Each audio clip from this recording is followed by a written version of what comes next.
Hello students, welcome to all in online lecture series of subject biology. Through this video I am going to start the topic number 9, that is the morphology of flowering plants. So flowering plants come under the division angiospermy. म्हणजे सगळे जे flowering plants आहेत ते अँजिओस्पर्मी या डिव्हिजनमध्ये include केलेले आहेत. So in this topic you will learn about the morphology of such flowering plants. Morphology means here the study of different forms and the structure of the flowering plants. So this topic is based on the internal and external morphology of the flowering plants. So this topic includes the angiosperms, after that the morphology of root, stem, leaf, inflorescence, flowers, fruit, and the study of some important families that are Fabaceae and Solanaceae. But due to the reduction of the syllabus, these points in this topic you have to study only the 3 points, and that are inflorescence, flower, and the Solanaceae family.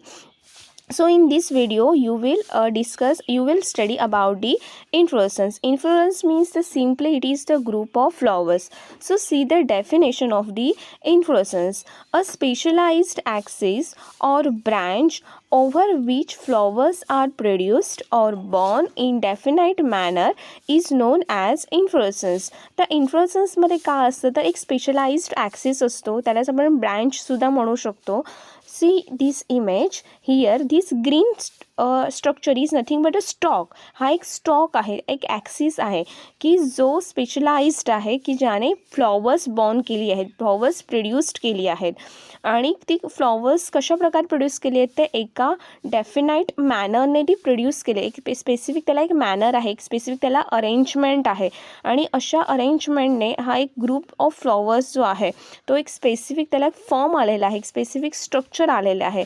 And this is nothing but the inflorescence. Okay, so inflorescence is the group of flowers but the single flower. आता हे group of flowers ह्या इमेजमध्ये आपण बघू शकतो. हा काय एक फ्लॉवर्सचा group आहे. ही फ्लॉवर्स आहेत ती एका क्लस्टर फॉर्ममध्ये आहेत. याच्यावरती बरीच सिंगल्स फ्लॉवर आहेत, पण एकाच ॲक्सिसवरती ती अरेंज झालेली आहेत. आणि दुसऱ्या इमेजमध्ये आपण बघितलं तर इथे एकच पेडंकल, एकच स्टॉक आहे आणि एक स्पेशलाइज्ड ॲक्सिस आहे आणि त्याच्यावरती एकच फ्लॉवर आहे. So it is solitary flower, single flower is here. So the flower is modified shoot and is adapted for the purpose of reproduction. आता हे फ्लॉवर हे ॲक्च्युली कशासाठी असतं तर ते रिप्रोडक्शनसाठी असतं, because flowers contains the male and female gametes, androecium and gynoecium, आणि त्यामुळे रिप्रोडक्शन होत असतं, न्यू जनरेशन फॉर्म होत असते. हे फ्लॉवर्सचं इम्पॉर्टंट फंक्शन आहे. So in next lecture you will study detail about the flower. Okay, so flower may be single or they may occur in a cluster means is in a group form मध्ये ते सुद्धा असू शकतं. So cluster flowers are arranged on branches different from the vegetative branches known as inflorescence. आता ही जी cluster flower आहेत एका specialised ब्रँचवरती arrange झालेली असतात आणि त्यालाच काय म्हणायचं, inflorescence. So this inflorescence has 2 parts, peduncle and flowers. तर याच्यावरती हा जो एक ग्रीन कलरचा स्टॉक आहे it's nothing but the peduncle and it bears a flowers. Okay, so this inflorescence is consist of peduncle and flowers. See this diagrammatic structure, this is a peduncle and this peduncle bears a number of flowers and these flowers are arranged in a specific manner. आता या इमेजमध्ये आपण बघू शकतो जी मोठी flowers आहेत ती खाली आहेत, बेसला आहेत, आणि छोटी फ्लॉवर्स वरती आहेत. मग अशा प्रकारे इन्फ्लोरेसन्सचे वेगवेगळे टाईपसुद्धा आहेत. So significance of the inflorescence. आता हा जो इन्फ्लोरेसन्स आहे तो काय इम्पॉर्टंट आहे. See here the inflorescence flowers are attractive. आता ही जी फ्लॉवर्स आहेत त्याला एक स्पेसिफिक मॅनर आहे, स्पेसिफिक अरेंजमेंट आहे, and because of such specialise structures these inflorescence are attractive. ते अट्रॅक्टिव्ह असतात आणि अट्रॅक्टिव्ह असल्यामुळे काय होतं, they attract the pollinating agent such as insect or birds. आपण बघितलं फ्लॉवरचं फंक्शन काय आहे तर रिप्रोडक्शन व्हायचं असेल तर पॉलिनेशन होणं गरजेचं असतं. Means this transfer of male gametes to the female gametes. Male gametes transfer होणं गरजेचं असतं. मग हे ट्रान्सफर करणारे वेगवेगळे एजंट्स आहेत, म्हणजेच इन्सेक्ट आहेत, बर्ड्स आहेत. मग इन्सेक्ट आणि बर्ड्सला अट्रॅक्ट करण्यासाठी हे जे इन्फ्लोरेसन्स असतात ते अट्रॅक्टिव्ह होतात या स्पेसिफिक अरेंजमेंटमुळे. So all the flowers do not mature at the same time. आता ही जी सगळी फ्लॉवर्स आहेत ती एकाच वेळी मॅच्युअर्ड होत नाहीत. So inflorescence flowers open successively open होतात. काही फ्लॉवर्स आधी ओपन होतात, काही नंतर ओपन होतात. आणि हे सक्सेसिवली ओपन होणं आहे त्याच्यामुळे काय होतं, it improves the chances of पॉलिनेशनचे चान्सेस वाढतात. आणि ते का वाढतात, because such opening means successive opening of the flowers increase the flowering period वाढवतात. Flowering period is longer. Then large number of flowers can be pollinated in single visit.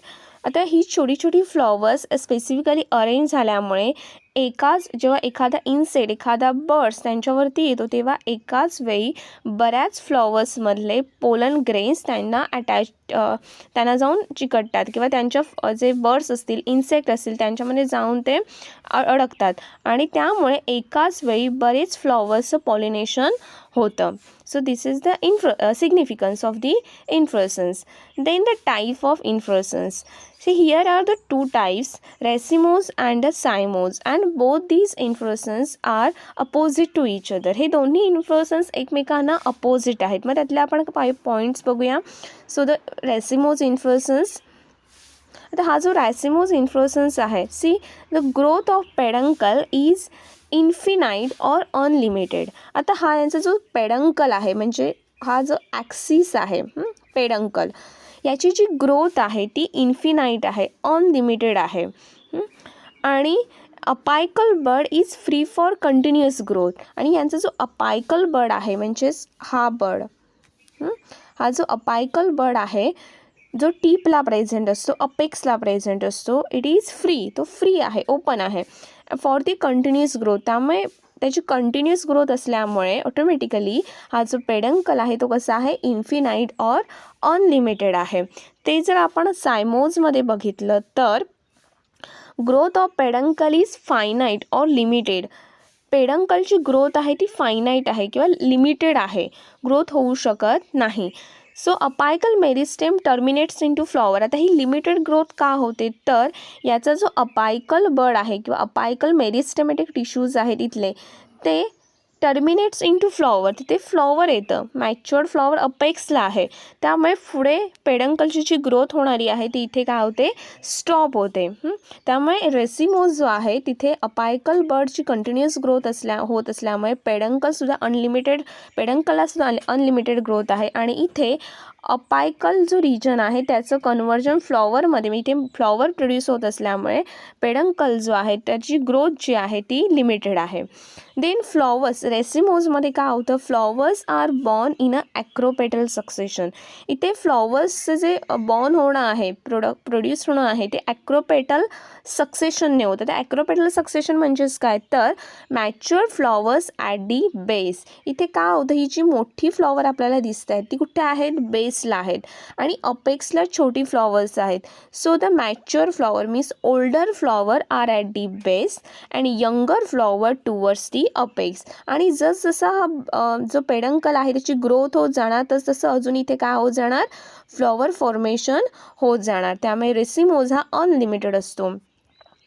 Wear as the सायमोजमध्ये काय होतं, apical bird आहे तो फ्लॉवरमध्ये convert होतो. त्यामुळे matured जे flower आहे, older flower आहे ते अपेक्सला आहे. So in case of cymose flowers are borne in a basipetal succession, म्हणजेच यंगर फ्लॉवर बेसकडे असतात आणि ओल्डर फ्लॉवर्स अपेक्सकडे असतात. So mature flowers at the apex, याला म्हणायचं basipetal succession. Here in case of cymose mature flower are at the apex and younger flowers towards the base. Again in case of racemose order of opening is centripetal. इथे फ्लॉवर्सचं जे opening आहे ते कसं आहे, centripetal opening आहे. आता centripetal म्हणजेच काय तर इथे काय होतं, ओल्डर फ्लॉवर्स आहेत older flowers are at the base. आणि तर सपोज सर्क्युलर अरेंजमेंट असेल एखादं फ्लॉवर, सनफ्लॉवर वगैरे, तर त्याच्यामध्ये काय होतं, ओल्डर फ्लॉवर्स हे एजेसकडे असतात. सपोज हे एक फ्लॉवर आहे, तर ओल्डर फ्लॉवर हे एजेसकडे आहेत, पेरीफेरीला आहेत, आणि यंगर फ्लॉवर्स आतमध्ये असतात. म्हणजेच order of opening is towards the सेंटरकडे हळूहळू फ्लॉवर्स ओपन होत जातात. त्याला म्हणायचं centripetal order of opening. And in case of cymose it is centrifugal, म्हणजेच त्याच्या अपोजिट आहेत. सपोज सर्क्युलर एखादं अरेंजमेंट असेल फ्लॉवर्सची, तर ओल्डर फ्लॉवर्स सेंटरला असतात आणि यंगर फ्लॉवर्स पेरीफेरीला असतात. इथे यंगर फ्लॉवर्स असणार. आणि असे जर ट्रँग्युलर जर इन्फ्लोरेसन्स असतील, तर ओल्डर फ्लॉवर्स वरती असतात अपेक्सला, आणि यंगर फ्लॉवर्स बेसला असतात. अशी ही अरेंजमेंट आहे सायमोज अँड रेसिमोज. आणि त्याची ही एक्झाम्पल्स आहेत. मग त्यामध्ये हा जो रॅसिमोज इन्फ्लोरेसन्स आहे आणि सायमोज इन्फ्लोरेसन्स आहे, अशा वेगवेगळ्या प्रकारची फ्लॉवर्स आपल्याला एन्व्हायरमेंटमध्ये दिसून येतात आणि त्यांच्या अरेंजमेंटसुद्धा वेगवेगळ्या असतात. मग यामध्ये सुद्धा अजूनही काही टाईप्स आहेत, but here you have to study only these two types, that is the racemose and cymose. So this is all about the inflorescence. Thank you.